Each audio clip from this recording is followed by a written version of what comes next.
je rêve depuis très longtemps de faire effectivement des grands voyages et en particulier d'aller naviguer dans la glace. Et il y a 8 ans sur le marché, j'ai trouvé ce Noadi qui avait été un petit peu abandonné et qui nécessitait qu'on s'occupe un petit peu de lui. L'aluminium, on sait que c'est extrêmement solide, ça se déforme, ça plie, un bateau même échoué en aluminium, il y a des précédents, c'est connu, c'est des qualités de solidité et puis ça demande beaucoup moins d'entretien que l'acier.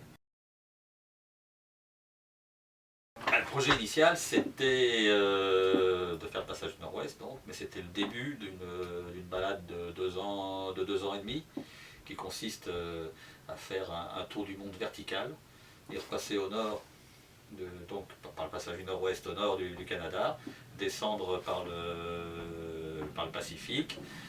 Normalement, si j'étais passé l'année dernière, à cette époque-là, je serais du côté des Galapagos. Ensuite, alors comme il y a le courant de Humboldt qui remonte le long des côtes d'Amérique du Sud et le vent qui vient du sud, partir vers l'île de Pâques pour ne pas avoir aller remonter le vent et le courant, et revenir vers le Chili au niveau des 40e de Valdivia, descendre par les canaux, la Patagonie, et après remonter par Argentine, Brésil, Caraïbes, Bermudes, Açores et retour Brest. Donc c'est un périple de 2 ans et demi. Bon. Non, c'était un équipage d'amis. D'accord. D'amis. Non, j'ai une épouse qui navigue avec moi, qui aime bien naviguer, mais les glaçons, ça ne la motive pas. On a été mouillé à Beechay Island, là où on a été rejoint ultérieurement par Jimmy et encore un autre bateau américain qui s'appelait Lilian B, qui lui aussi a fait demi-tour. Alors, Beechay Island, dans le mythe du passage du Nord-Ouest, c'est un haut lieu.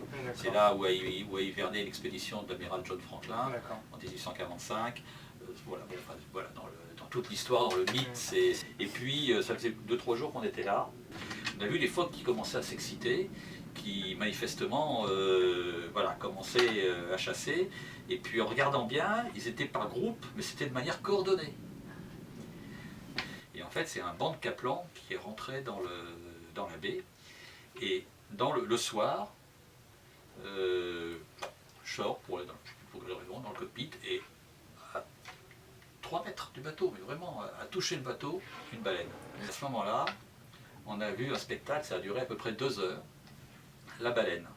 Il y avait un banc de beluga, une baleine blanche aussi, une trentaine de baleines blanches. Tous les phoques, tout ça, ça chassait. Donc il faut imaginer une baie à terre, la vie, il n'y a pas de vie à terre, mais dans l'eau, il y a énormément de vie. Et là, ils se sont fait le banc de capelans, tous, à courir, à chasser la baleine gueule ouverte, les belugas à gueule ouverte, les phoques qui chassaient. Autour du bateau. Et de manière coordonnée. Ça, c'était autour de nous, ça. C'était fabuleux. Et cette différence entre la vie qu'il y a dans la mer, qui est à 0 degré, et la terre, c'était magique. Autrement, des difficultés, évidemment, c'est les climats qui sont rudes, le bateau, on a géré, on n'a pas eu de soucis. J'ai la très grande fierté d'avoir ramené le bateau en parfait état. C'est dû bien sûr à la qualité de construction. C'est un bateau qui est intemporel. S'il est entretenu, continue d'être entretenu, il a 28 ans, on se retrouve dans 28 ans, il est bon. Il faudra lui avoir refait une peinture, il faudra lui avoir refait, voilà. Mais voilà, c'est intemporel. Okay. Et la ligne aussi, c'est une ligne qui ne vieillit pas. Donc comme tout propriétaire, j'aime recevoir des compliments sur mon bateau quand il y a des gens qui passent et qui disent ah tiens, vous avez un joli bateau.